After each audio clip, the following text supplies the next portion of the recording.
The bus rolled into Cordero at noon, but the sky had already begun its daily fading, as though the desert sun knew this place didn't deserve the final hours of light.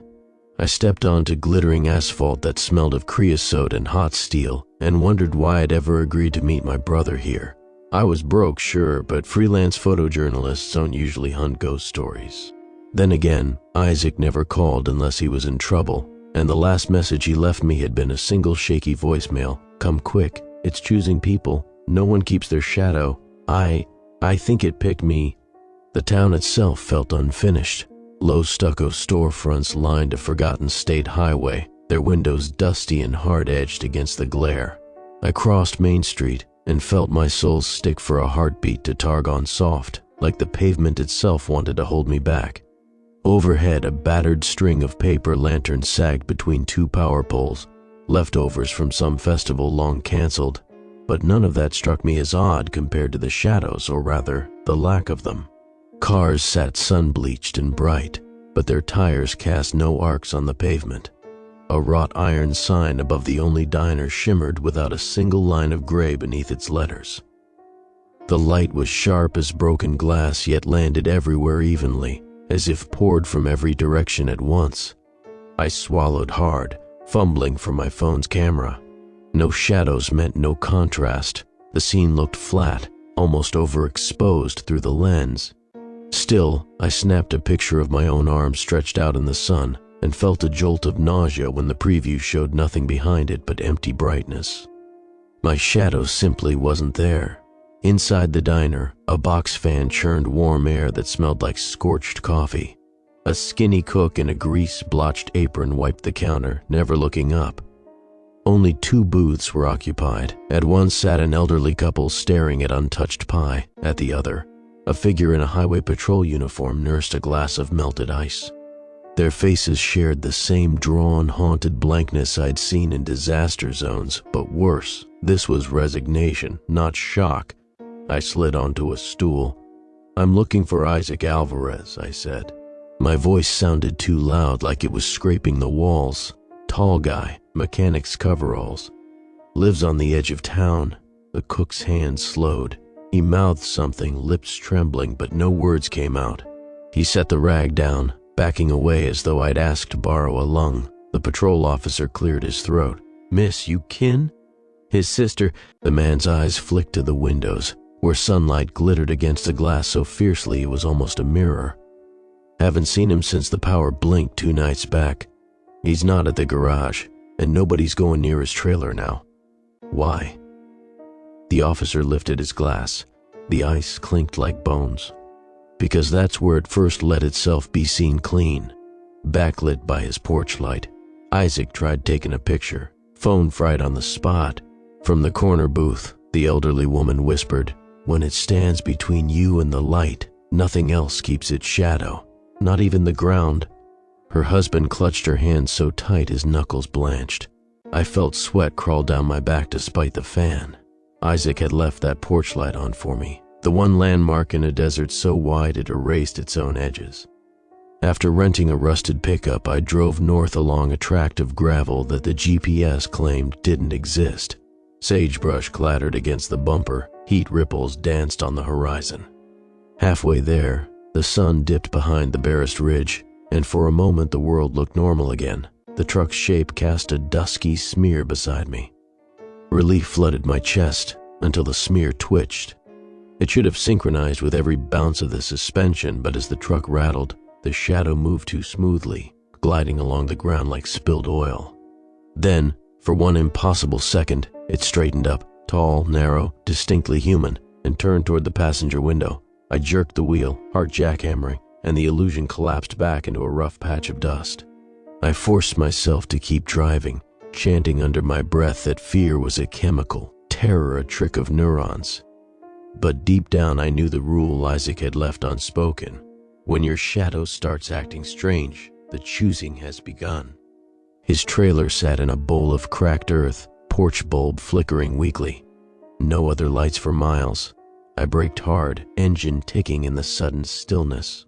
The moment I stepped out, every cricket song died. The silence had weight. It pressed against my lungs. I shuffled forward, camera raised, feeling like a thief stealing his own future. The door hung open. Inside, photos lay scattered, the two of us as kids, a dog long dead, our parents smiling during a rare vacation. Each print had been slashed across the background, cut out in spidery lines where shadows should have fallen. The scissors lay on the floor, blades stained with black dust. I found Isaac's notebook on the kitchen table, pages curling from heat. The last entry was dated 2 nights ago. After sunset, streetlights flicker but don't cast shadows. The thing stands where the light breaks, no features except what the light erases around it. Camera useless, film melts. Only way to trace it? Watch for the absence of every other shade. Once it's near, the world flattens. Saw my hand's outline detach for half a second. Feels like it's testing joints before wearing me like a puppet. Sister's on the way. Must warn her to stay away from the light when it's behind her. If my shadow goes, so do I. My stomach clenched. I scanned the room, half expecting to see my own outline peeling off the linoleum. But the house lights were dim, and weak bulbs still left honest shadows under chairs and along cupboard doors. Safe, if such a word still applied. I pocketed the notebook. "Isaac?" I called. My voice came out a rasp. "It's Elena, talk to me." The porch bulb sputtered, went out. Darkness rushed in, turgid and thick, and then, from outside, a soft hiss, as though something enormous had inhaled. By instinct, I turned toward the sound, but the moment I pivoted, every shadow inside the trailer snapped away, sucked toward the open doorway as if dragged by a tidal current. The room brightened unnaturally, lit by an unseen source behind me, giving every object a crisp, glowing edge. I didn't look back. Isaac's entry echoed in my head, "Stay away from the light when it's behind you." Instead, I stepped sideways, forcing myself to keep my gaze down. The wooden floorboards beneath my feet bleached to blinding white, no outline to ground me. Then, on the threshold, the air shimmered. Its shape was nothing more than negative space, a silhouette cut from the brightness itself. Taller than any person, shoulders too narrow, arms tapering to points. My breath hitched. Slowly, so slowly, its head tilted. Though featureless, I felt its attention like static crawling across my scalp. Behind it, the desert night was swallowed in glare, as if every bulb and star beyond had been gathered into a single sheet of backlight just to frame the thing. The silhouette lifted one arm. The movement was silent but filled with impossible tension, as if joints creaked in a spectrum humans couldn't hear. Its pointed hand hovered over the dusty threshold, then tapped once against the air, an invitation. Something twitched at the corner of my vision. I dared a glance downward and saw my own shadow stretching like taffy toward the door, inch by inch, sliding across the boards despite my feet remaining still. The sight triggered an instinct older than thought. I lunged sideways, slamming into the refrigerator, breaking the line between me and the creature's light. Abruptly, the world snapped back. Shadows sprang into being again, including mine, quivering like a pinned moth. The doorway was empty, whatever stood there gone as though it had never existed. I waited, heartbeat pounding in my ears, until feeling returned to my limbs. Somewhere outside, sand hissed against aluminum siding. The desert wind had resumed, but its voice sounded different, emptier, carrying a suspicion that every gust could be something breathing. I couldn't stay. Isaac was missing, but if I let that thing take my shadow, I'd vanish as he had. I grabbed his notebook and bolted for the truck, not bothering to shut the trailer door. As the engine caught, I risked one last look back. The porch light was dead, yet behind the open doorway pulsed a faint glow, like dawn trapped in a closet. And just for a heartbeat, I saw Isaac's silhouette standing inside, facing me, hand raised. But the proportions were wrong. Head too narrow, limbs tapering to knife-fine ends. The outline of him was being worn by something else. Gravel spat under the tires as I sped into the night, clutching the wheel so hard my knuckles ached.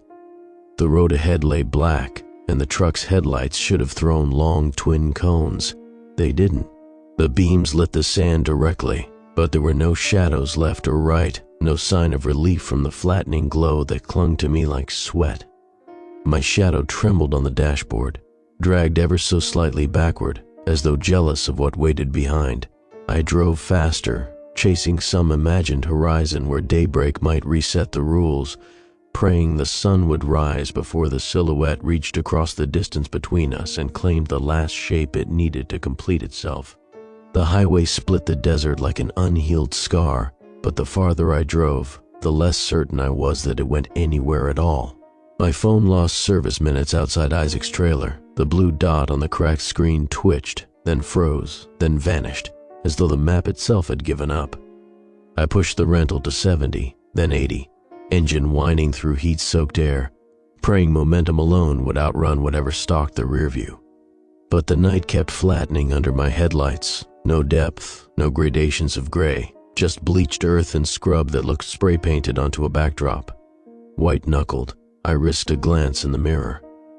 Behind the truck, the beams should have thrown twin spears of gold, tapering to a fifth instead. They ended abruptly as though swallowed by a soft wall of glow. No dust plume rose, no tire shadow flickered under the chassis. I killed the brights and flicked them back on, desperate for anything normal. Nothing changed. Up ahead, a green Exit 2 sign materialized, promising fuel and phone service. I swerved onto the ramp, tires crunching gravel so loudly it felt staged, like a Foley track dubbed over silence. The ramp curled toward a squat rectangle of neon, gas and groceries in 24-hour. Its buzzing sign cast a hard turquoise glare across a cracked parking lot where 3 pumps stood like stooped soldiers. I braked beside the first pump and left the engine idling. When I stepped out, heat hit like a slap even though it was nearly midnight. But something was different here. The turquoise light threw stark shadows under the canopy supports, and they stayed. Honest, trembling silhouettes that shifted with each flicker of the sign. I almost cried from relief. The glass door slid on bent rollers.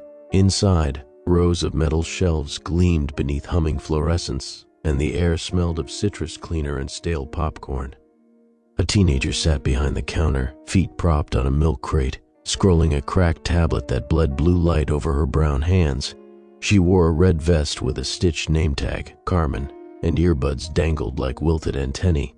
She looked up as I approached, eyes widening at whatever panic must have been painted on my face.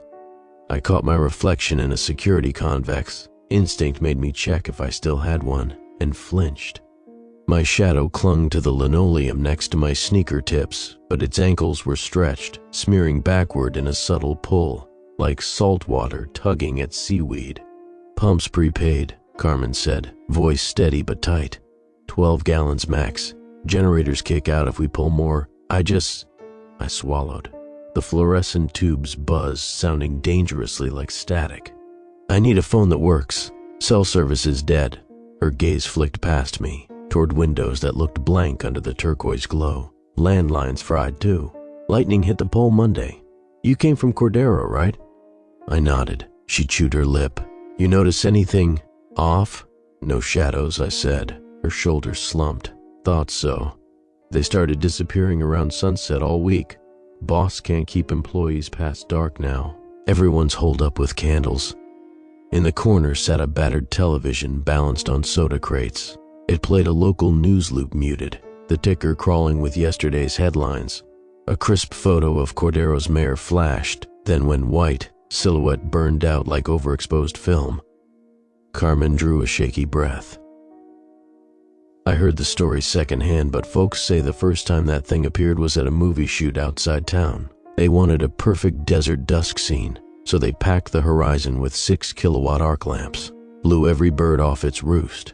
They say something walked between the lights, just an outline, but the director fainted and the film stock turned transparent.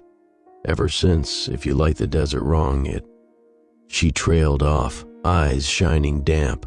I opened Isaac's notebook, showing her the sketches he'd penciled, a tall, tapering human outline framed by starburst rays. The margins were filled with desperate questions. Does it pick people who look, or those who try to capture it? Carmen's fingers traced a smudge of graphite. A trucker told me he saw his own shadow crawl up a highway sign like it wanted a better view. A hollow thump shook the store. Bottles rattled on shelves. The neon outside crackled, then sputtered out, plunging the lot into perfect blankness. Shadows beneath the canopy evaporated like mist in sunlight even though no sun shone. I grabbed Carmen's wrist. The fluorescent tubes overhead still glowed. Our twin outlines lay crisp around our sneakers, but I felt a pull, soft but insistent, drawing them toward the glass door. "We need to kill the inside lights," I whispered. "But then, it appears only when something's backlit. If everything's lit or everything's dark, it can't form an outline." I wasn't sure I believed my own logic, but terror demanded theory. "We make it one or the other." She yanked a box cutter from her pocket and slit the duct tape sealing the attendant's door. "Breakers are in back." We moved in a crouch past refrigerators, droning like nervous insects. My phone buzzed against my thigh, screen flashing a single bar of service. Before I could rejoice, it vibrated again. Unknown number. The area code matched Isaac's prepaid. "Elena," Carmen hissed. I silenced it, but the call persisted, vibrating like a trapped bee. Third ring, fourth. "Against reason," I answered. A breath slid through the speaker, soft as sand over stone. Then Isaac's voice surfaced, ragged. "The lights, Lena. It loves between light. Keep moving or it wears your shape. Don't let your shadow linger." I opened my mouth, but static crackled and the line went dead. A chill cinched my throat. Isaac had spoken in present tense. He wasn't gone, yet. The storage hallway stank of motor oil.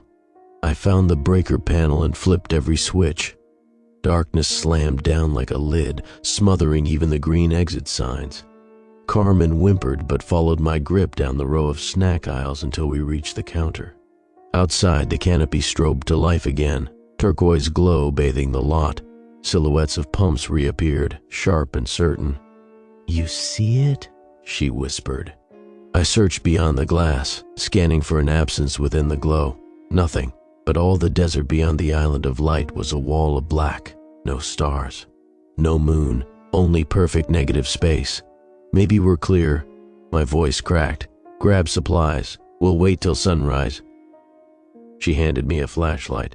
"If sunrise still works." We filled a duffel with water, granola, spare batteries.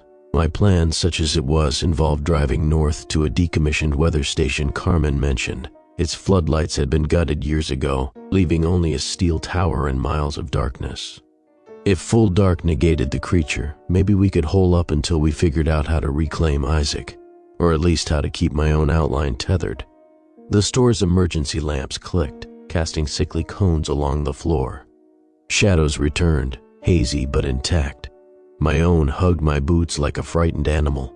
Relief tugged my lips into a humorless grin until Carmen gasped. "Look." She pointed to the automatic doors. Light from the canopy speared through a spiderweb crack in the safety glass, carving a narrow blade of backlight into the dark interior. Along that blade stood a shape, all outline, no details, tall, antler-thin arms, head slanted as though listening. The glow framed it, but the body itself was nothing at all, only the crisp absence of what should be. As we watched, its arms lifted, and every shadow in the store skittered a fraction toward it, like iron filings drawn to a magnet. Carmen's outline stretched until her fingers on the floor were inches longer than her own. Mine followed, calf muscles thinning into black ribbons. "Move," I breathed.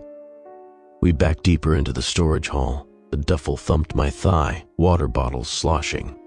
In my pocket, the phone rattled again. Another call. "What if the light goes off?" she said. "Then it's dark everywhere inside. Does it vanish or—" Something slammed the glass hard enough to rattle the metal frame. It hadn't needed to. Automatic doors part easily. But the gesture felt deliberate, testing, an experimental knock. My brain on adrenaline autopilot fitted puzzle pieces. It wants contrast. It can't become silhouette without a source behind it, so it creates one, kills lights, then flares them. A lighthouse effect. Carmen pulled a pack of road flares from a shelf.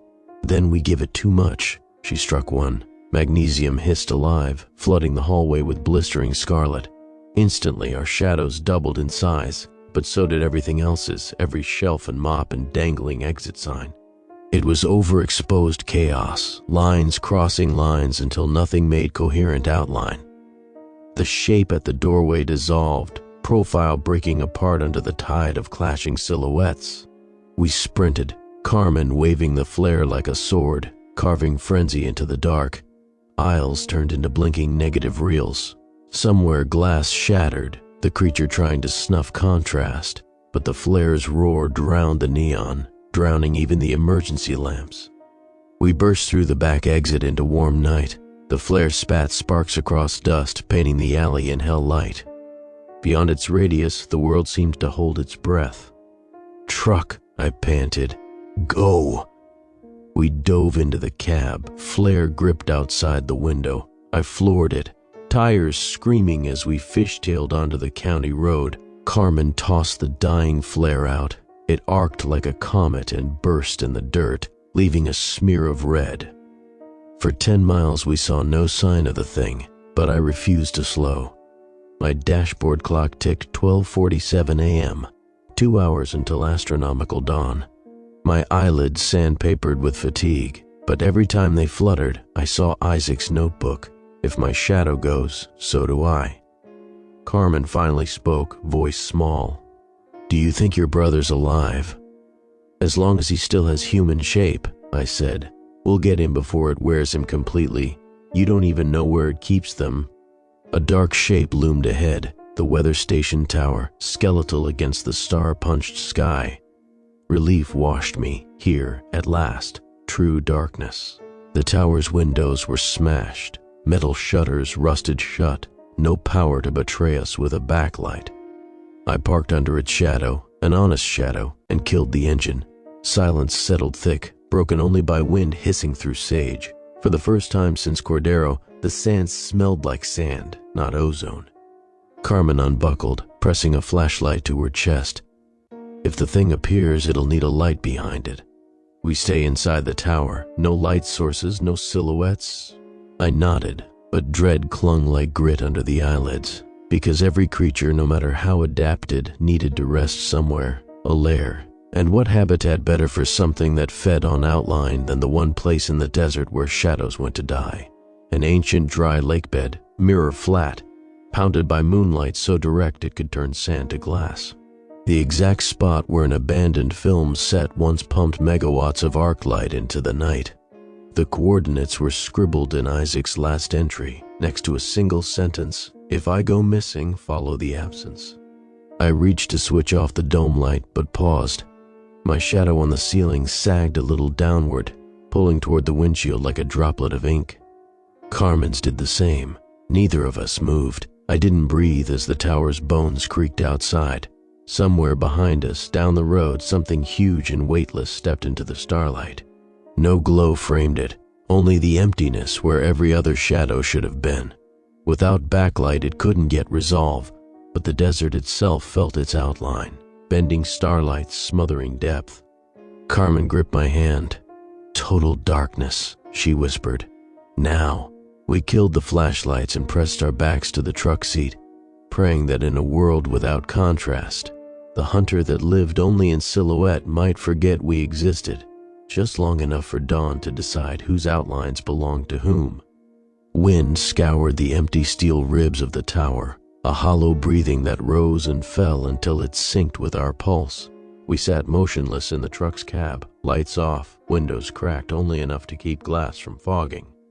Somewhere in the gulf of night, something paced the sand with a tread too quiet to be tracked by ears alone, but loud enough for bone to sense. I pictured it circling, recalculating angles, hunting for a lamp or a dashboard glow, any little halo that might cut us from the dark. Beside me, Carmen clenched her jaw so tight I heard cartilage pop. She had switched her phone to airplane mode and dropped it under the seat. The faintest pixel could betray us. I'd stuffed Isaac's notebook in the glove box, afraid the graphite scratches on its pages might somehow catch light and outline a doorway for the thing. Minutes or hours shed themselves like snakeskins. The sky, though moonless, wasn't fully black. It shimmered with the faint gray of starlight diffused by desert dust. That worried me.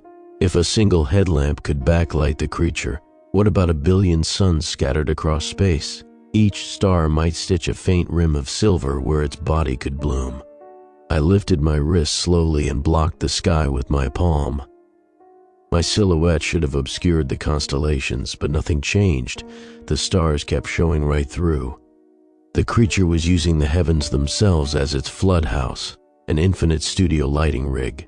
We needed something deeper than darkness, a place light simply couldn't reach.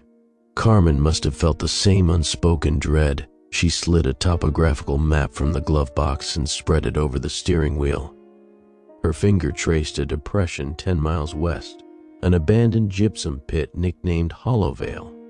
I remembered it from old tourism pamphlets. Miners carved out a sink big enough to swallow a cathedral, and when they were done, the pit flooded with brackish groundwater so black you could lower a torch 6 feet and still see nothing. In satellite photos, Hollowvale looked like a void someone had punched through the crust. No light reflected, Carmen whispered, not even infrared on the survey data. If darkness has a gravity well, that's it. Before I could answer, the roof hissed, a long, silken scrape of metal under pressure. Dust cascaded across the windshield, yet no wind blew. I smelled ozone and hot quartz. The creature was close enough to slow electrons off sand. My chest thrummed like a struck drum. Carmen turned the key, engine catching with a guttural bark that shattered the hush. Instantly the dash glowed amber. Twin cones of headlights speared the yard, and the world popped into false noon. We couldn't help it. Both our gazes shot to the passenger mirror.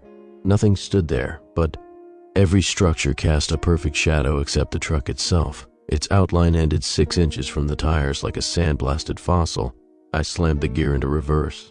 The rearview camera flashed white, overexposed static, and I gunned us backward, tires spitting gravel.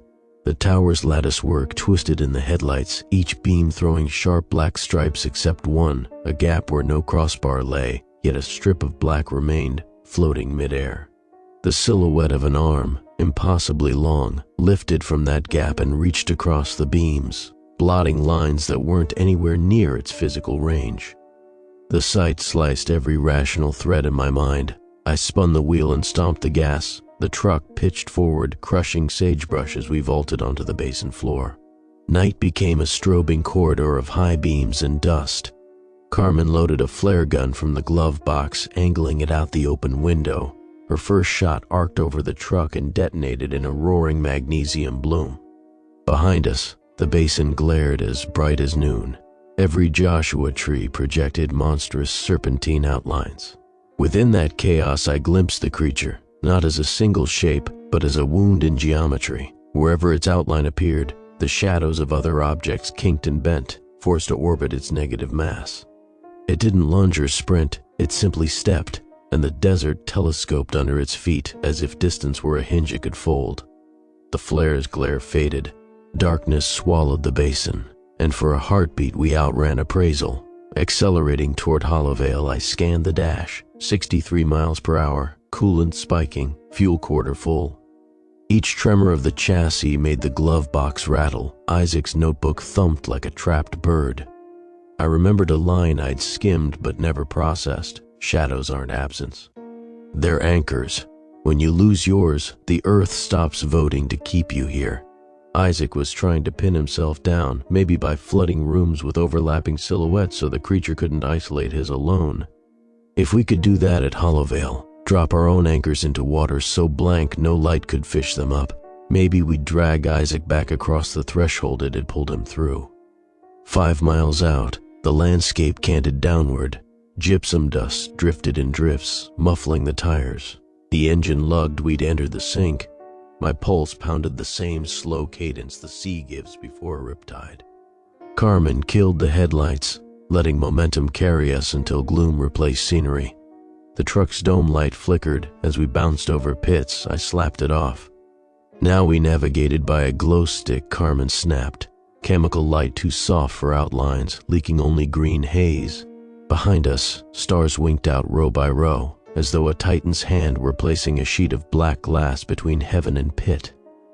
I braked on pure instinct. The terrain ahead vanished into nothing. We'd reached the pit's rim. I cut the engine. Immediately, every metal part emitted settling ticks, sonar for the thing hunting noise. Carmen unclipped a rappel rope from the equipment bag, store stock meant for truck recovery, but the nylon would do. We looped it around the steel bumper and fed 30 feet to the lip.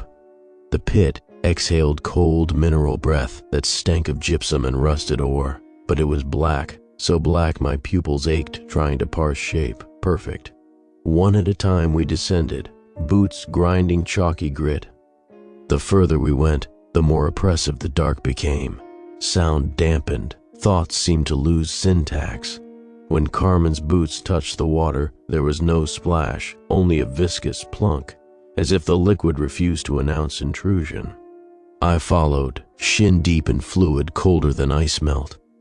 My flashlight lay tucked in jacket, but I dared not touch it. We shuffled until water reached our waists, then our chests. Here, submerged bulb fragments and rusty cans drifted like shrapnel in tar. Above, the rim jaundiced faintly with starlight, but down here the void swallowed it. Our shadows ceased to exist. There was no surface to cast onto, no reflective grain for a boundary. For the first time since noon, I felt weightless and unseen.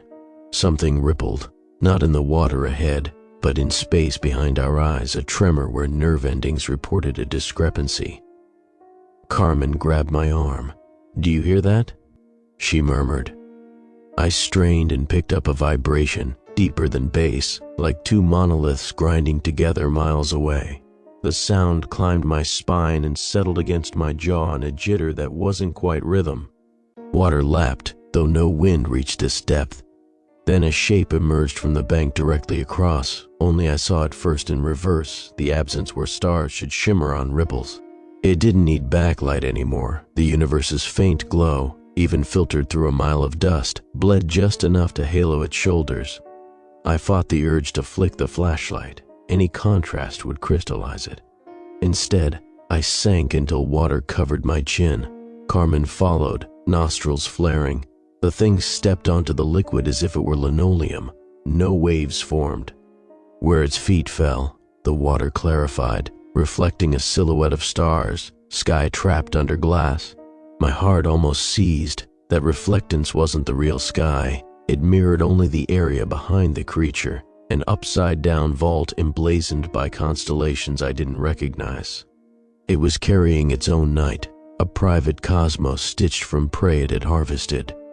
Somewhere inside that inverted sky, Isaac might drift, a constellation of stolen shadows. The realization welded resolve to terror. The notebook said anchors. Anchors. We needed to tether ourselves through the outline, weigh it down until it couldn't step back across whatever membrane separated its vault from ours. I groped underwater, fingers scraping metal, a rusted mining rail. I found another and nudged Carmen. Together we lifted them, chains of cold iron. Metal, mineral, mass, things of this world. We lashed them around our waists with the rappel rope, tying knots so tight skin split. Every extra pound hurt, but each clank proclaimed density the silhouette couldn't share. The creature paused mid-pond, head canting. Maybe it sensed its quarry experimenting with physics. It raised those filament arms, and water between us glassed over, freezing in geometric plates that reflected its body 3, 4, 9 times, making optical mazes. Each reflection lacked substance. They were doorways looking into the void inside its outline. Through them I glimpsed Isaac again, smaller, face slack as he floated in stellar nothingness, his shadow stitched into a constellation by others' silhouettes. Rage bolted through me. I felt along the rope, found a carabiner and clipped the mining rail to the rappel line still trailing up to the truck. Carmen copied me, doubling the load. Then we plunged, kicking hard toward the creature. It didn't retreat. Why would prey rush its hunter? But that arrogance cost it calculus. The instant we breached its frozen island, the iron rails dragged the crystalline plates under, breaking the mirrors. Fractions of its silhouette shattered. Starlight inside the void flickered. It lashed out, arms elongating, tips slicing water like guillotines, yet it could not fully manifest where no light defined edges. We tangled rope around its calves, if calves they were, and the moment the cord passed through its outline, I felt a suction, as if it tried to drink my bones. But the iron behind me anchored flesh. Carmen screamed a war cry so raw it sounded prehistoric, looping her rail through what might be its ribcage. With every tether we added, the creature's private stars blinked off one by one, swallowed by the truer darkness of Hollowvale. I saw Isaac then, really saw him, a bundled silhouette unspooling from the creature's core like film from a burning reel. His outline splashed into the water, weightless, faint as breath on glass. I threw an arm around that negation, screamed when sheer cold raced up my veins, but I refused to release him. Carmen tightened the final knot, and we both heaved toward the shore, towing Isaac's evaporating outline behind. The creature convulsed, each jerk dimming more of its cosmos until only a jagged ring of twilight clung to its skull. Unbalanced by mass it couldn't inhabit, it floundered, trying to lift itself from the water that erased edges faster than it could remake them. Our rope, still linked to the truck, sang taut. The mining irons clanged together, creating sparks of genuine earthly light, brief, raw flashes that diced its remaining silhouette into moth wings of dark.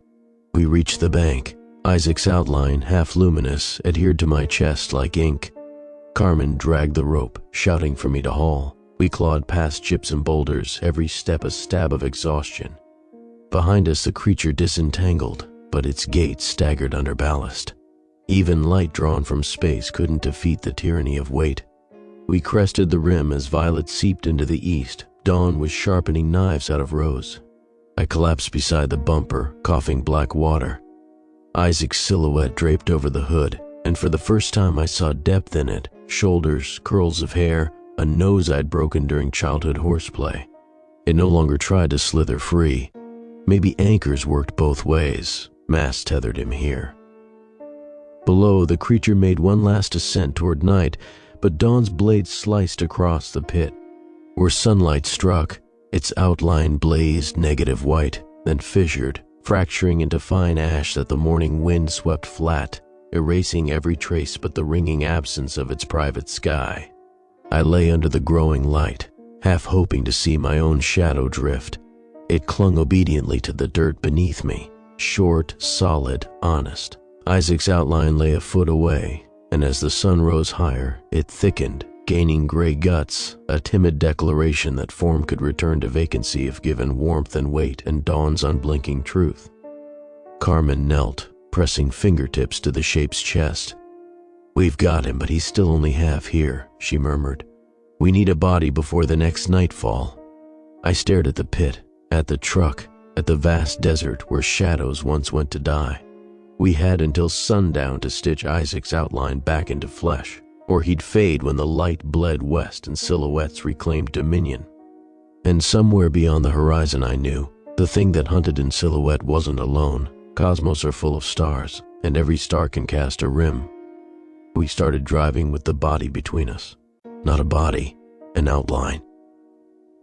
Isaac's silhouette still clung faintly to the physical world, nestled beneath a quilt of towels we'd soaked in the black water of Hollowvale. Carmen drove. I held Isaac's shape against me like a soaked shirt someone had forgotten to fill. Even now, the outline twitched gently with every turn we took, drifting like ash caught in a lazy updraft. If I let go of him completely, I didn't think he'd stay. Carmen didn't speak much. Neither of us had the vocabulary for what we'd just done. The ropes, the iron, the dragging of a thing that was never meant to be seen, let alone weighted. None of it felt describable. But we understood each other perfectly now. She drove not with urgency, but with deliberate tension, hands at 10 and 2, muscles rigid like she feared we might jostle him too much and he'd collapse into dust. We passed the battered green Cordero city limit sign before the sun had finished cresting. The place looked even worse in daylight. Everything had that scorched look, buildings half faded into the terrain, road signs twisted at odd angles, windows reflecting nothing but pale sky. Even the crows seemed to avoid it. They flew over the rooftops in wide arcs, wings stiff with superstition. We pulled into the mechanic shop first. Isaac's trailer, scorched with salt lines and surrounded by brittle sage, sat quiet under the sun. A crowbar kept the door wedged open from our last frantic exit, and inside, The air still held that faint electric reek, like an old TV left on too long. "Where do we put him?" I asked. Carmen knelt beside the outline and pulled back one of the towels. His shape shimmered weakly, now slightly thicker than before, as though light alone could condense him if you just offered enough of it without backlight. The edges had become less smoky, more charcoal solid, but they weren't rejoining matter. "Someplace dark," she murmured, "but not empty." She lifted him with both arms. Somehow the outline had gained a strange weight, less physical, more like magnetic pull. I helped her carry him inside and clear a place in the back room, which Isaac had used for storage. There was a bed frame, some boxes, and, thankfully, no windows. We laid his shape down. It didn't settle like a body. It hung slightly above the sheets, twitching as if the fabric rejected it. I grabbed an old tarp and covered the bed entirely, blotting out the linen's texture. Only then did Isaac's form begin to still. "I don't think we can do this alone," Carmen said. "He needs anchors, weight, right? Mass, but not just objects." She pulled out her phone and scrolled until she found a picture. Her and Isaac, grinning in front of a gas station freezer. "Memories are weight too." I understood immediately. We began hunting. Photographs, notes, shirts he'd worn, the guitar he'd broken and never fixed. I took apart a shelf of Isaac's old journals, rereading scrawled entries about failed repairs, weird roadside diners, half-told stories he never finished. We placed each item on and around the bed like offerings. Carmen even pulled a paper plate from the trash. He'd eaten spaghetti 3 nights ago, and the red smudge of marinara still clung to the rim. I didn't cry. Not yet. I just kept placing pieces of him near the outline, watching the shape darken, pixel by pixel. By noon, the silhouette had begun clinging to the bed. Not just floating, clinging. That scared me more than anything, because it meant he was coming back. Not just stuck, not fading into the horizon like a ghost, but returning, rebuilding. "What if," I whispered, "what if it doesn't like that?" Carmen looked up from arranging a torn denim jacket at his feet. The silhouette. The thing. The hunter. I stared at the open door, where sun gleamed across the threshold and cast our overlapping shadows long against the trailer floor. It tried to wear him. We pulled him back. "What if that leaves a hole?" Carmen didn't answer. At 2:06 p.m., the power in the trailer blinked. Just a flicker, but enough to make the ceiling fan pause mid-rotation before groaning back to life. We froze. Outside, something crackled, not static, not wind. It was the sound of light, recalibrating. I rushed to the door and peeked out. Sunlight should have been at its peak, harsh, hot, white. But across the desert flats I saw something that curdled my stomach, a mirage of dusk. It stretched across the far edge of town like an inverted tidal wave, a shadow without source. All around it, buildings that should have cast long shadows now glowed flat and depthless. The creature wasn't coming toward us, it was expanding. The world was flattening because it needed a bigger screen. "It knows," I muttered. "It knows what we did." Carmen had already grabbed the notebook. We anchored him, but it's unraveling everything else to compensate. I slammed the door shut and checked the windows. Still dusty. Still unbroken. I switched off every bulb, every LED, even the little green dot on the microwave. Carmen threw a blanket over the old CRT in the corner. The only light left came from the skylight above the kitchenette. "Damn it," I whispered. We forgot the skylight. We couldn't reach it, not easily. The ceiling was just out of our grasp. Then Isaac's shape stirred. It didn't rise, it didn't sit up, but its hand, just a faint black smudge, extended outward and pointed. I turned. One of the journals we'd stacked nearby had fallen open. The page wasn't Isaac's handwriting, it was Carmen's. She frowned, picked it up. "You didn't write that?" I asked. She shook her head. It read, "Mirror it." We both stared at the page.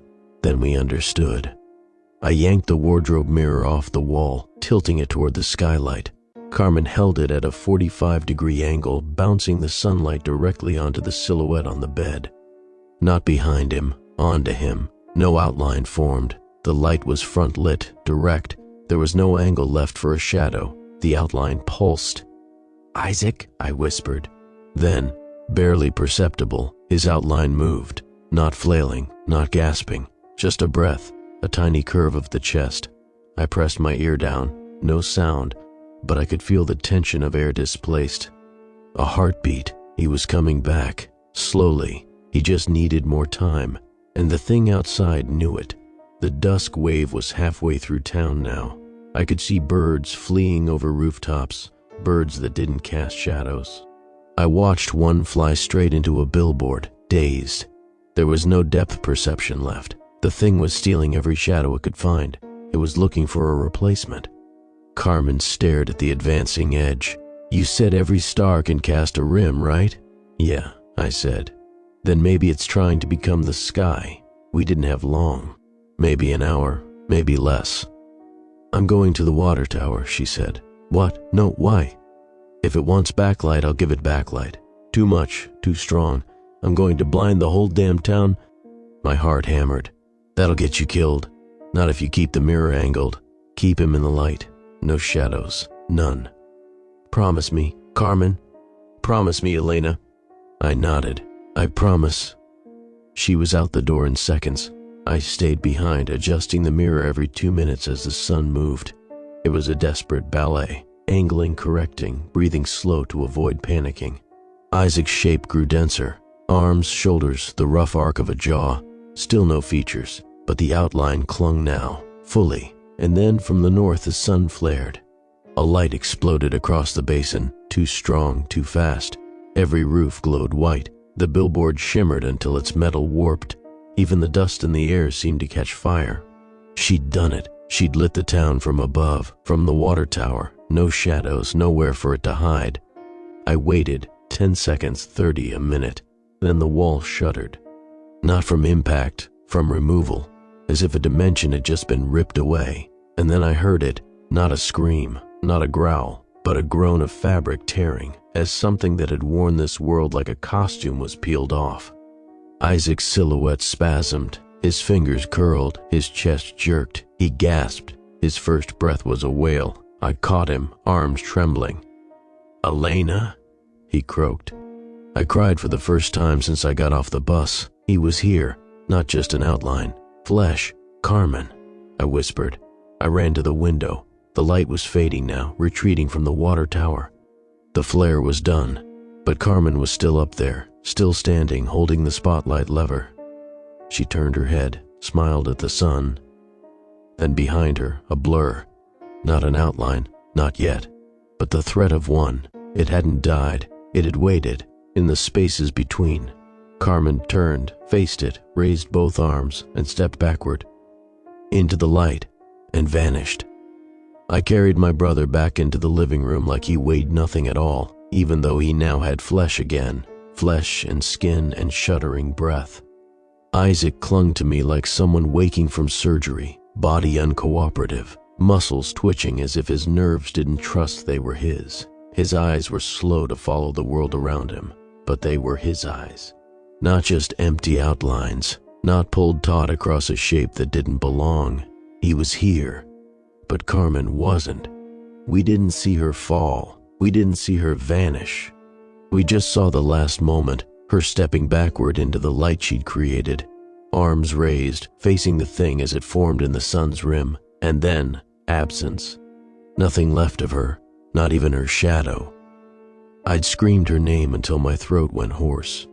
I'd run to the truck, driven through scorched intersections and alleys, praying for a flicker of movement atop the tower. Nothing. I found the spotlight rig she'd hijacked, industrial, military grade, likely scavenged from a scrapyard. Its bulb had exploded, glass everywhere. The lens was cracked, its metal still radiated heat like a dying star, and she was gone. Not a smear, not a blood trail, just nothing. Like she'd never stood there at all. That was hours ago. Now the sun sat low again, and dusk poured across the hills like old paint. Shadows returned, gentle at first, familiar, honest. The town seemed to breathe again, stretching after a long suffocation. Cars cast normal outlines on the pavement. Trees split the last golden rays with lacy silhouettes. and for a moment I could almost pretend none of it had happened. But I didn't, because Isaac was still curled on the floor with his back against the couch, shivering. His skin felt feverish, damp. He didn't speak unless prompted, and even then his voice came in gasps like air was still strange to him. I kept him wrapped in blankets, feeding him lukewarm soup, one spoonful at a time. He never asked about the creature, never said what it felt like, being inside it. What he'd seen, what part of himself hadn't come back. He only said one thing, quietly, between sips of broth. She knew it would take her. I didn't ask what that meant, because I already knew. Carmen didn't just blind the thing to save us. She traded herself for him, and now the horizon was bleeding amber again. The light outside had that same eerie quality, the kind that wasn't light at all but an afterimage of something brighter. Isaac kept flinching at it, like the sunlight itself made him ache. And maybe it did. Maybe it remembered him. Maybe it wanted him back. I kept all the windows shuttered and draped every light source in fabric. The skylight remained our only concern, but the mirror still hung from a makeshift tripod, bouncing the light where I needed it, onto Isaac's skin, onto the couch, into the corners of the room where no shadow should gather. It was enough, at least for now. But I didn't trust nightfall. I didn't trust what the world would do when the last ray vanished, when the darkness outside wasn't enough to hide us and the thing decided it wanted more than just silhouette. So I read the notebook again. I combed every word, every line Isaac had scribbled during the days before he was taken. The early pages were shaky, observations, warnings, theories. But toward the end, the writing changed, no longer notes, plans. To trap a thing of shadow, you don't chase it. You don't fight it. You give it a mirror so deep it drowns in its own shape. You make it wear itself. That line stuck with me. You make it wear itself. What did that mean? A creature of outline, of silhouette. It had no substance, no mass. It needed something to backlight, something to shape. Without contrast, it was nothing. So what if I could trap it between mirrors, infinite reflections? No depth, no escape. A prison of itself, spiraling forever in perfect symmetry. I stood, mind spinning. My legs ached, my arms trembled, but I couldn't sit still anymore. "Isaac," I said, kneeling beside him, "did you try mirrors before?" He blinked slowly, his voice rasped like dry leaves.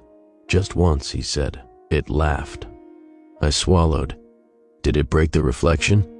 He shook his head. "It bent it, warped it, like it didn't understand infinity."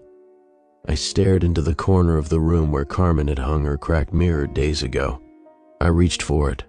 "Then maybe," I said softly, "we give it more than it can understand." By sundown, I had collected every mirror I could find. The diner's restroom, the gas station's back office, the high school's abandoned locker room. Every frame, every reflective panel, even a pile of cracked windshields from the junkyard. I arranged them in the center of the desert, not close to town, not too far, right at the heart of that scarred highway where the road ran flat and the asphalt shimmered with memory. I used rebar and fencing to form a crude circle, 10 feet wide, mirrors angled inward, all tilted at precisely 45 degrees to one another, a hollow bowl of reflected sky. If you stood inside it, your reflection echoed in every direction, infinitely. You became a ripple in a pond that had no shore, and in the center, I placed Carmen's flashlight. Still warm, still cracked. I taped a wire to its trigger and ran it 20 feet back to my hiding spot beneath the sand berm. I sat there, breathing slowly, waiting. And at 7:41 p.m., 7 minutes after the last car's shadow vanished, it appeared. Just like before, not a shape, not a sound, just the vanishing of everything else. The sky behind it grew brighter. The stars bled sharp around the edge of its frame, its head tilted, arms raised. It stepped toward the circle. No urgency, no fear. It didn't see the mirrors yet. It only saw the outline of me. I had placed a cardboard cutout in the ring, my profile traced in marker, backlit by the slivered moon. A decoy, and it wanted it. The silhouette crossed the sand with no weight, no trail, even the dust bent away from its feet. The moonlight shone around it, casting a halo across the ring. And then it stepped into the mirrors, into itself. I pulled the wire. The flashlight flared. Every mirror caught it. The reflections bloomed. The silhouette froze. For the first time in all the nights I'd watched it, it hesitated. It looked up, saw itself 1,000 times. 10,000. It turned. Turned again. Reflections closed in. Each one a new angle, a new outline, and it couldn't pick which was real anymore, because they all were. It shrieked, but the sound didn't come through my ears. It came through my bones, a pressure like 1,000 camera flashes exploding in a sealed room. I covered my eyes. The ground cracked, light pulsed. Then, silence. When I dared to look, the mirrors were intact, but the silhouette was gone. Only the reflections remained, each one caught in an eternal loop, spiraling inward. I approached slowly, heart hammering, and there, in the very center, beneath Carmen's cracked flashlight, a shadow, small, human, not pulled, not twitching, just still. And next to it, a handprint, pressed into the sand, smaller than mine, familiar, as if someone had stood there for a moment, then let go. I dropped to my knees, traced the handprint with my fingers, and for the first time in days, I felt warmth, not from the sand, not from the mirrors, but from her. Carmen. Maybe she wasn't gone. Maybe she was still inside, helping, holding the thing in place from the other side, so Isaac could stay, so I could live. I wept. I let the tears fall freely into the dust, into the center of that impossible circle. And when I stood again, I didn't take the mirrors down. I left them, a ring of silence half buried in the sand, a warning, a grave, a cage, whatever it was. It was hers now, and it wouldn't be getting out. I didn't sleep, not the next night or the night after. I couldn't, not with the mirrors still humming, not with the outline of something ancient and unfinished still flickering behind my eyelids every time I blinked. I spent those first 2 nights parked a quarter-mile from the ring, headlights off, high beams aimed toward the desert in case anything moved. Nothing did. But the air felt wrong, heavy, even in the middle of that wide, wind-swept basin. Not heavy like a storm, heavy like breath you couldn't hear, but could feel against your cheek. Every time the wind shifted, I smelled scorched metal and hot quartz, the same scent that filled Isaac's trailer the night it first showed up. I knew what that meant. It was still there, trapped maybe, pinned in its infinite hall of mirrors, but not gone. That was what haunted me most. Carmen had done it, caged the thing in its own reflection. But even victory in this town came with fine print. The creature wasn't destroyed, just mirrored, stuck staring at itself forever. I thought of her every time I looked at the center of that ring, and of the shadow. It was still there, kneeling in the center, human-shaped, head bowed, arms slack at the sides. I'd taken to calling it the Echo, a kind of residual Carmen. Or maybe not her at all. Maybe it was what the creature left behind, shaped like her. I didn't know, but it didn't move, didn't twitch, didn't breathe. And every time the sun rose over the desert, it became a little less distinct, fading like an old film still held too long under the projector. By the 3rd day, I couldn't stand it anymore. I needed answers. Isaac wasn't much help. He'd gotten stronger, walking on his own again, even managing a weak laugh when I brought him hot coffee in a chipped diner mug he used to call the lucky one. But every time I asked what it felt like, inside the thing, inside that vault of stars where silhouettes drifted like cutouts, he'd clam up, not angry, just blank. Like the memory was behind a wall he couldn't touch. The sky didn't have edges, he said once, it just bled. I asked him what that meant. He didn't answer. On the 5th morning, I drove back to Hollowvale. Not to the mirrors, to the water. The black pool hadn't receded.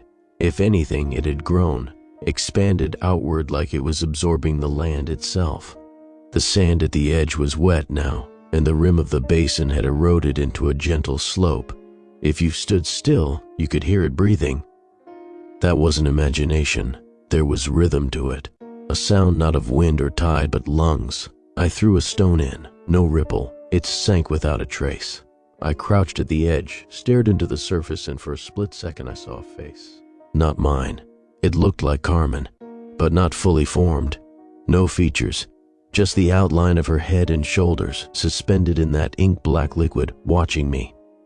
I fell back so fast I scraped my palms open. When I looked again, the water was smooth, quiet. I sat there for over an hour, knees tucked against my chest, listening. Eventually I whispered, "If that's you, I'm sorry." The water didn't answer, but something shifted, a pressure in my ears, a pop in the base of my skull, and I heard it, a voice, soft, calm, almost indifferent. "You mirrored me." I mirrored her. I didn't respond. I didn't breathe. She cast her weight into my outline. I wear her now. She wears me. The voice wasn't Carmen's. It wasn't even spoken. It was the echo of light bending behind me, shaping words out of shadow. "We are silhouette. We are what is left when you are gone." I crawled backward. Sand clung to my elbows, my legs, the small of my back. The voice followed. "She didn't die. She changed shape.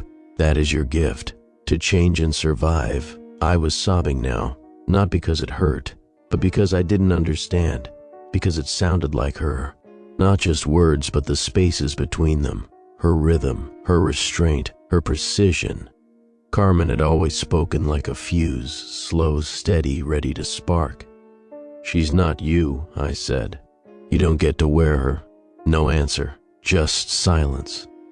But in that silence, I felt the mirror shift, miles away, back in the ring. Something in that cage moved, and I knew. It was unspooling again, only this time she was the silhouette, not the hunter, the hunted. I ran to the truck, tires screaming as I peeled away from the basin. My pulse pounded so hard I couldn't see, couldn't think, just followed the road back toward the ring, back toward the hollow in the desert where I'd left a prison made of light and angles. And when I got there, the mirrors were still standing, but the center was empty. No shadow, no silhouette, no echo. Just Carmen's flashlight, cold, dead. I screamed her name until my throat bled. Then I fell to my knees, staring into the mirrors, watching myself multiply. And I saw something I hadn't before. Not just me, not just my outline, but another outline, standing behind me, framed in the mirrored loop, still, tall, waiting. I turned around, no one there. When I looked back, it was closer. I didn't go back after that.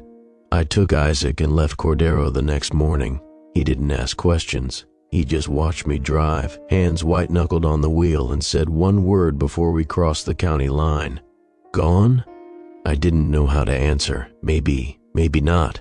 We found a place 5 hours north. Quiet, rainy, too gray for sharp shadows. No flat plains, no backlighting. The kind of town where clouds kept everything honest. You couldn't cast an outline when the sky never stopped crying. Isaac found work fixing outboard motors.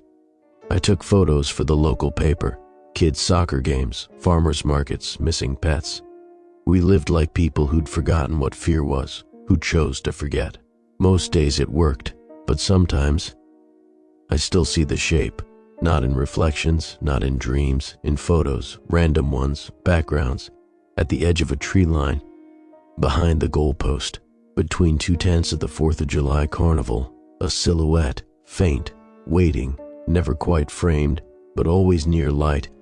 And sometimes I think, it's not the thing we trapped, it's her, Carmen, wearing it from the inside, watching us, holding it in place, until the mirrors crack, or until the world forgets.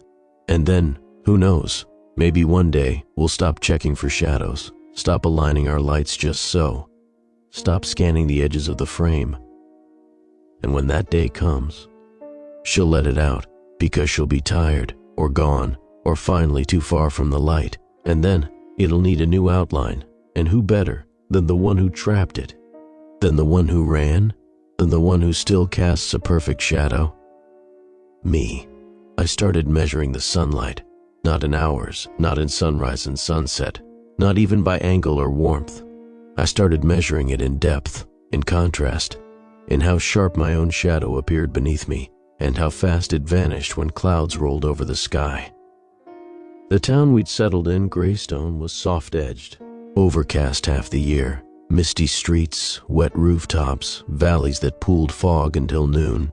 Isaac said it reminded him of childhood, which was a lie. We grew up in Las Cruces, where the sun burned pavement into glass, but I let him believe it. It was safer that way, but I watched the shadows every day. I noticed when they grew too sharp, when light hit them just so. I took notes the way he once had, not because I wanted to, because I couldn't stop, because I kept seeing her. Carmen, not in mirrors, not in dreams, in the places where shadows should have been. There was a spot behind the library where the sunlight always bounced off a cracked aluminum panel. Kids used to play there after school, drawing shapes in the dirt with their feet. I passed by it one afternoon on my way back from the market, and the light was wrong. It was too perfect, the angle too sharp, and the kids' shadows, they didn't point away from the sun. They pointed toward the light, like they were being dragged back, like something was reeling them in. I dropped my groceries and sprinted toward them, not shouting, just moving, and when I crossed into that cone of reflection, every other shadow vanished, just like in Cordero, the trees, the lampposts, the kids, even me. The sidewalk went flat and white and overlit. Only one shadow remained, Carmen's. I saw it on the far side of the brick wall, tall, still, arms down at her sides, but the light framed her like a window, framed her the way the creature had once been framed, its silhouette cast into the world by a source behind it, not within it. I stopped, froze, waited. Then the light blinked, just once, and all the shadows returned at once like a flood. The kids blinked, unfazed, still laughing, still drawing spirals with their sneakers. They hadn't noticed a thing, but I had, and Carmen's outline was gone. That night, I returned to the spot with a flashlight and a roll of chalk. I drew a circle, then a triangle within it, then mirrored that triangle. And finally, I waited until the moon cleared the clouds. When it did, I shone the flashlight at the wall, and for a fraction of a second, I saw her again. Not her full body, just her hand, pressed flat against the brick, still and perfect and black as ink. I dropped the flashlight and ran. 2 days later, Isaac stopped talking again. It happened slowly, the way a radio fades when the battery dies. He'd begun stuttering during meals, not speech issues, content issues. Like he'd start to tell me something and then forget what it was halfway through, or remember, but not be able to say it. One night I found him sitting in the bathtub fully clothed. No water, just crouched under the shower head, fingers tracing a circle into the porcelain over and over again. "Were you in the mirrors?" I asked him. He didn't look at me, just kept drawing the shape. "I think part of me," he whispered, stayed where?" He pressed his palm to the drain. In the angle, I didn't know what that meant. Not yet, but I didn't sleep that night. I sat by his door, flashlight on my lap, notebook in hand. I drew the circle he'd been tracing. Then I rotated it, shifted the angles, reversed the perspective. It became something else, a symbol, a kind of lens, a way of showing depth where none existed. And when I turned the flashlight toward it, my shadow didn't follow. It stayed put. It refused. I slapped the light off, heart pounding. Sweat slicked the back of my neck. It hadn't attacked, but it had chosen. My shadow was separating, just like Isaac's had, just like Carmen's must have. I knew then what was happening. The mirrors hadn't been a prison. Not really. They were a portal. We hadn't trapped the creature in its own silhouette. We'd opened a passage to a world made entirely of outline and contrast, a place where light only existed to define what shouldn't. And Carmen hadn't locked it away. She'd crossed over. She was wearing the creature now, just as it had once worn her, and something inside her still recognized us. It wasn't trying to kill us, not yet. It was trying to return, piece by piece. It wanted home, and we were the last anchors left. I drove to the coast the next morning. Isaac stayed behind. He didn't protest. He just nodded, like he already knew I had to go. I didn't tell him where, didn't tell anyone, just packed the camera, the notebook, Carmen's broken flashlight, and the cracked mirror we'd used in the trailer all those months ago. I knew where I was going, back to the ring, back to the mirrors. I didn't expect them to be standing, but they were, every single one, some cracked, some warped by the sun, but still arranged in that perfect circle, still reflecting infinite versions of the air around them. I stepped inside. My reflection multiplied. 1, 2, 4, 16, 100. The sky behind me blurred into a tunnel of light and shape, and in the very center, so faint I nearly missed it, a silhouette, kneeling, arms slack, face tilted toward me. It didn't move, didn't shimmer, but it cast no shadow. That was how I knew it was real. It was Carmen, or what was left of her. I raised the flashlight, switched it on. Light flooded the mirrors. The silhouette didn't flinch, but every copy of it in the reflection shifted, looked up, faced me, then raised one hand and pointed, not at me, not at the ring, at the sky. I followed its gesture. Clouds overhead, flat, wide, unremarkable, until one moved, and behind it I saw stars, too many, patterns I didn't recognize, constellations that shouldn't be visible from this hemisphere, from this planet, from this universe. The stars blinked, and the air inside the mirror ring warped like heat on pavement. Every reflection bent inward, every silhouette tilted its head, and Carmen's voice, faint, ragged, echoed inside me. I can't hold it anymore. The light failed, the mirror cracked, and the sky above began to pulse. 1 beat, 2, like a heart, like something breathing, like a gate preparing to open. I stumbled out of the circle, fell into the dirt, watched the light inside the ring turn black, not dark, black, like ink sprayed across glass, and from that blackness, a new silhouette stood up, taller, thinner, still human but only barely, wearing her outline, but not her shape. It was free again, and it was different this time. It didn't need backlight, it didn't need contrast. It had found something better. It had found form, and it had her. I ran, back to the truck, back to the highway, back through Greystone, where shadows were already crawling backward across the roads, rushing toward streetlights instead of away. It was happening again. Only this time, it wouldn't stop in Cordero, or in a mirror, or in a shadow. This time, it was wearing a person, and it had learned how to live here. Not just in outline, but in everything that cast one. I made it home just after midnight. Greystone was silent, smothered in a layer of fog so thick it looked painted on. No wind, no street sounds. The kind of stillness that made you think the world had been paused, like the desert had exhaled something into the air, and now time couldn't quite remember how to move forward. Our street was darker than usual. The sodium lamps, normally a dull amber glow, were completely dead, not flickering, not buzzing, just gone. Power out? Maybe. But the houses still glowed softly from the inside. TVs on, porch lights humming. It wasn't a blackout, it was just the streetlights, the ones that cast shadows. I pulled into the driveway with the headlights off, clutching the wheel so tight my hands ached. I didn't want to see my own silhouette climbing the walls of the house. Not after what I'd seen in the ring, not after Carmen's outline stood up and started walking. I'd driven like hell the whole way back, but it still hadn't been fast enough. I could feel it in my chest, like a heartbeat that wasn't mine, pounding behind my ribs, sinking with my breath. It had followed me. Maybe it had always been following. Isaac opened the front door before I could even knock. He looked worse than I remembered, gray-faced, hollow-eyed, lips dry and chewed at the corners.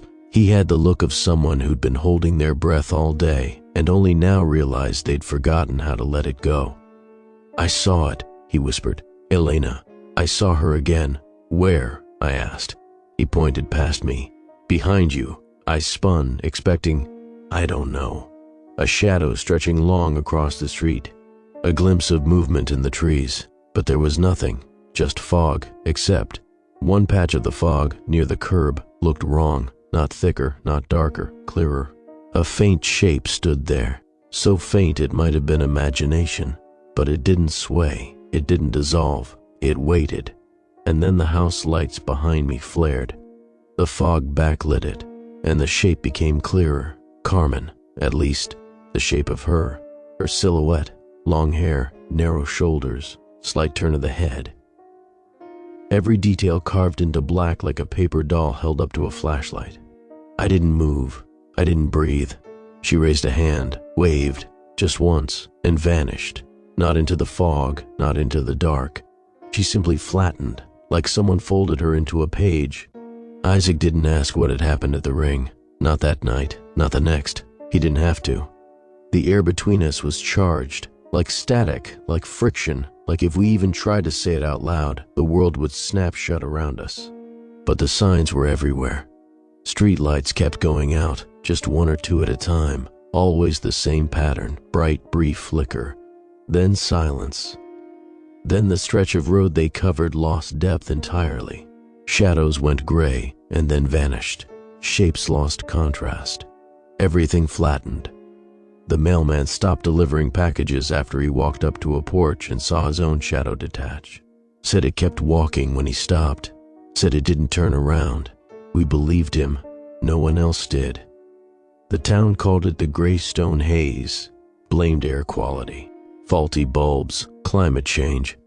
But those of us who knew, we watched it spread. First a neighborhood, then a street, then an entire side of the valley where no sunlight ever seemed to fall the same way twice. The fog didn't roll in anymore. It rose from the ground. We started marking the walls with chalk outlines of our bodies, just in case. A way to tell if something tried to step into the shape we left behind. We lined door frames with mirrors, small ones, just wide enough to reflect a shoulder, a face. We'd check them every morning. We weren't looking for ourselves. We were looking for additions, and we found them. A second face behind Isaac in the bathroom mirror. No features, just a curve of a jaw, the slope of a shoulder. Not his. A third hand reflected near mine when I opened the hallway closet. Once I leaned too close to my reflection and saw my lips start to move, but they weren't syncing with mine. Just a half second out of rhythm, like something was trying to remember how to match me. That night, I broke every mirror in the house. Didn't stop it, because by then it wasn't just the mirrors. It was everything, any surface with enough light to cast a difference, any frame, any border. I stopped turning on lamps. Isaac started sleeping in the garage, where the only light came from a narrow window that hadn't been cleaned in years. We unplugged every screen, covered the microwave with a towel, kept the fridge taped shut. Even the sheen of a pan could become a gate. It was all reflection, all silhouette, and she was slipping through, not the hunter anymore, not entirely, something else, something new. On the 7th day after I returned from the desert, I woke up to find Isaac gone. His blanket lay folded at the foot of the couch. His shoes were gone. No note, no text, just the quiet absence of someone who decided they couldn't be part of the world anymore. I found the door open and chalk markings on the porch, 2 outlines, one his size, the other taller. Inside the Isaac outline, there was a sentence scrawled in pencil. She's not alone in there anymore. That was all, and I knew what it meant. I drove to the lake just outside town. The water there had always been strange, too dark, too calm. Locals said it was spring-fed, that it went down deeper than anyone could measure. I parked on the bluff above it and waited. At dusk, when the sun hit the surface at just the right angle, I saw them. Reflected in the lake, not in the real world, just in the water. Carmen, Isaac, standing side by side, perfect silhouettes, watching me, smiling. But the smiles weren't real. They were the suggestion of smiles, like masks held just an inch too far forward, and behind them, dozens more, some small, some huge, all outlines, all waiting, all wearing someone. I ran again, back to the house, back to the notebook. I flipped through every page Isaac had written. I flipped through the ones Carmen had added. And at the very end, tucked between the last 2 pages, was a torn photo I didn't remember seeing before. It was me, standing in front of a boarded-up gas station, eyes squinting, wind in my hair, only I wasn't alone. In the background, a figure stood just behind me, not Carmen, not the hunter, someone else, someone taller. Someone whose outline was only half formed, as though they'd only just begun learning what shape to take, And written on the back of the photo, "Not all reflections come from mirrors." That was the moment I knew. I wasn't just being followed, I was being shaped, studied, mirrored, piece by piece, until one day, it would know enough, and I would be worn. Just like Carmen, just like Isaac, because shadows don't hunt with teeth, they hunt with light, with attention, with patience, and they wait for you to forget the difference between shape and self, between reflection and identity, between who you are and who you've already become. I stopped leaving the house. There wasn't a specific moment where the fear overtook me. No breaking point, no final straw. It was more like erosion, a slow, invisible thing that wore away my sense of movement. I'd pace between rooms, eat at the same time every day, open the blinds just a crack to make sure the sun still rose.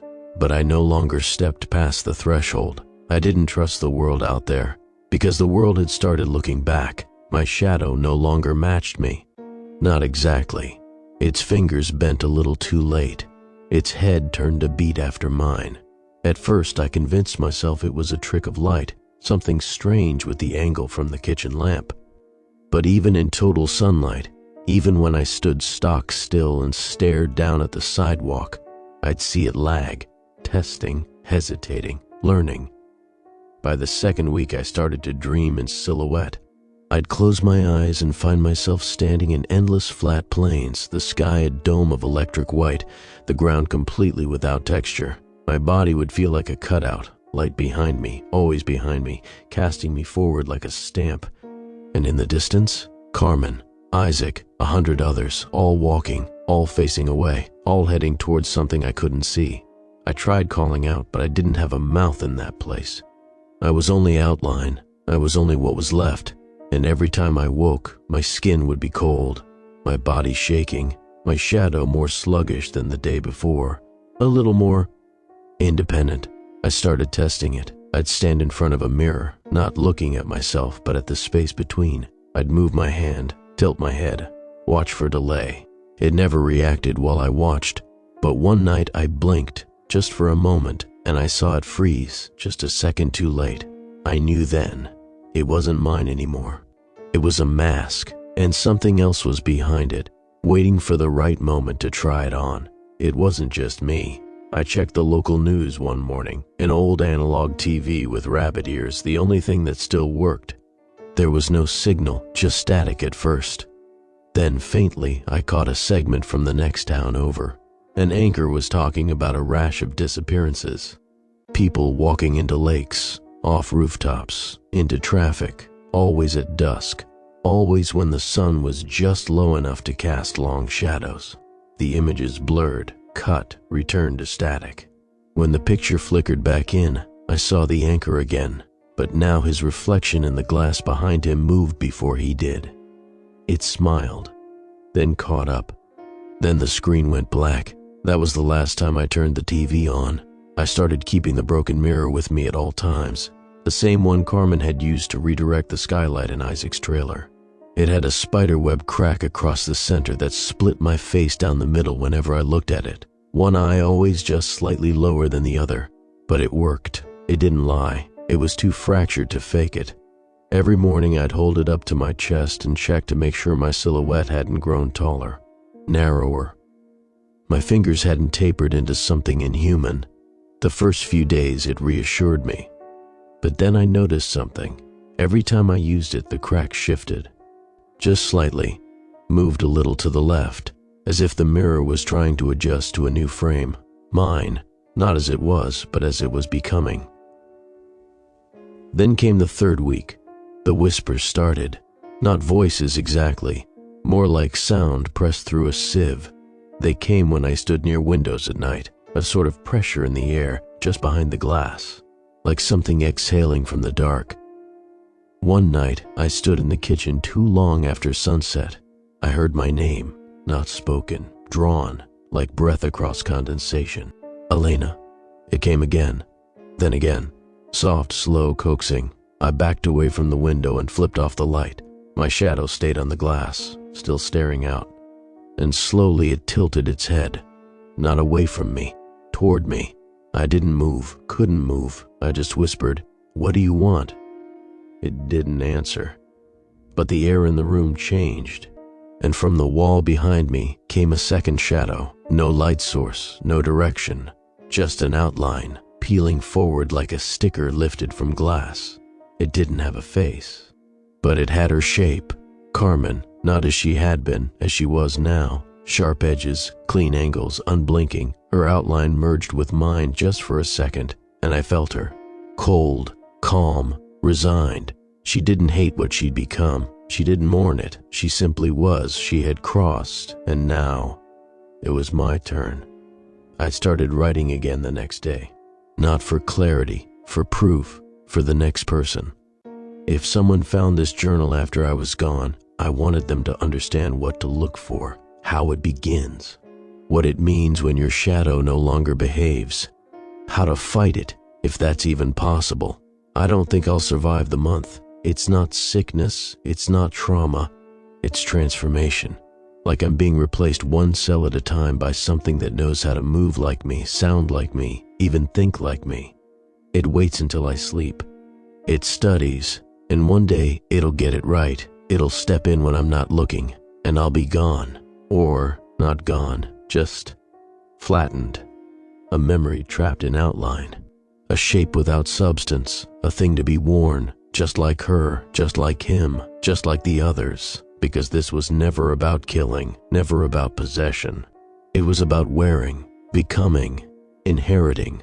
The silhouettes don't just mimic, they continue us. They live where we once stood, and they never blink, never rest, never doubt. They wait, and when the light hits just right, they move. I woke up to find the world upside down. At first, I thought it was just the dream again. That endless white sky, that feeling of being peeled off the earth and held up to the sun like tracing paper. But it wasn't a dream. My room was real, my bed, the stained ceiling tile I'd meant to fix, the peeling wallpaper. Only the light was wrong. It came from beneath. The shadows stretched up the walls instead of down, reaching like veins toward the ceiling. My bedside lamp was off, the blinds were drawn. But somehow, my silhouette lay above me, not beneath. I sat up slowly. My skin tingled. My breath misted like it was freezing, though the air was warm. The old mirror I kept leaning against the closet door showed nothing. Just static glare, like it had been dipped in sunlight. And through that glare, I saw movement, not mine. Something behind me, a second shadow, longer than mine. Standing still, waiting. I turned around, nothing, but the moment I turned back toward the mirror, it was there again. Not Carmen, not Isaac, taller than both. Featureless, a figure defined only by absence, by the space it erased. The outline didn't match anything human, not entirely. Its arms were too long. Its head sat at a crooked angle, like it didn't quite understand how balance worked. Its spine curved backward, away from gravity, and its silhouette, it pulsed, grew and shrank with my heartbeat. Then, with absolute silence, it lifted its hand and touched the inside of the glass. I didn't move, couldn't, my body didn't know how. It tilted its head, and my shadow followed, not me, my shadow. As if something behind me had just taken hold of the strings. It didn't try to speak, it didn't need to, because the mirror shimmered once, and then showed something else, not my room. Not anymore. It showed a landscape, one I recognized, the desert at twilight, the same ring of mirrors, only now the mirrors weren't cracked. They stood tall, straight, reflecting a sky not from this planet. A darker sky, one with too many stars, one where the constellations formed faces, and in the middle of the ring stood Carmen, alive, whole, smiling. Behind her, Isaac. Behind him, more silhouettes, all still, all facing forward, and there, at the very center, was me, standing with them, head bowed, arms limp, like I was already there. Already part of it, already worn. The mirror went black, and my reflection returned, but my eyes didn't blink, not at the same time, not together. I tried to leave the house, really leave, keys in hand, jacket on, door unlocked. But the moment I crossed the threshold, the light shifted, the shadows vanished. and the sky, clear just seconds before, flooded with that soft, impossible white. Not a cloud, not fog, backlight, the kind that didn't come from any sun. It poured across the street, erasing every angle, every definition, until the world looked like a photograph that hadn't developed properly. Flat, empty, waiting. And in the center of it all, cast in negative, stood a single silhouette. Carmen, or something wearing her shape. She raised her hand and gestured, not a wave this time, but a beckoning. Come forward, join us. I took one step, then another, and I felt it, that pull, that suction just behind the skin, the sensation of being peeled like bark. And just before I crossed into the ring of light, a hand grabbed my shoulder, yanked me backward. I fell hard back into my foyer, gasping. The door slammed shut. My heart galloped against my ribs. I turned. No one was there, but on the floor where I'd stood, two shadows remained, mine and another, not touching, but close, too close. That night, I sealed every window with blackout cloth. I unplugged everything, smashed the last reflective surfaces, but it didn't matter. The thing had moved inside me, not fully, not yet, but I felt it, like a second breath, a second heartbeat, a weight shifting just behind the surface of my eyes. Every time I blinked, I'd see flickers of light that weren't there, reflections where none should be. And my voice? It had started to echo, just slightly, not aloud, inside, as if something else were rehearsing the words before I said them. It didn't feel invasive. That was the worst part. It felt familiar, like remembering a song you hadn't heard in years, a rhythm older than language, a second self, a future self. And every time I spoke, I wondered if the thing inside the silhouette heard it too. If Carmen heard it. If I was speaking into the mirror, not out of it. 3 days ago, I stopped sleeping. I lied down. I closed my eyes. But sleep never comes. Only that image, that endless ring, and the voice that finally returned. Carmen's voice, inside my head. Not a whisper, not a demand, just a question. Are you ready to step into the shape? I haven't answered. But she doesn't seem angry. She's patient. They all are. Because time doesn't pass the same way where they are. In that world of silhouette, all moments are the same. There is no before, no after, only outline, only permanence. And soon, I think, I'll forget why I resisted in the first place. Last night I stood in front of the mirror again. The broken one. The one Carmen used to protect Isaac. It doesn't show cracks anymore. It shows my reflection. But younger. And smiling. Not in my clothes. Not in this house. In the desert. Backlit by a sun I don't recognize. And the smile isn't mine. It's hers. Not Carmen's. The thing. The one that started all this. The first to wear shape. The first to pull itself through the light. And now it has enough of me to finish the job. My memories, my voice, my name. And when it walks through the mirror this time, I don't think I'll be behind it. I'll be inside it. A ghost inside a shadow, a whisper inside an outline, one more flicker in an army of silhouettes, walking the plains of a skyless world, waiting for the next light, the next shape, the next name to wear. Maybe yours, maybe someone you know, because all it takes is a silhouette, one cast at the wrong time, by the wrong light, at the wrong angle. And once it knows your shape, it never forgets. It waits, it rehearses, it prepares. And then when it's ready, you'll feel the change.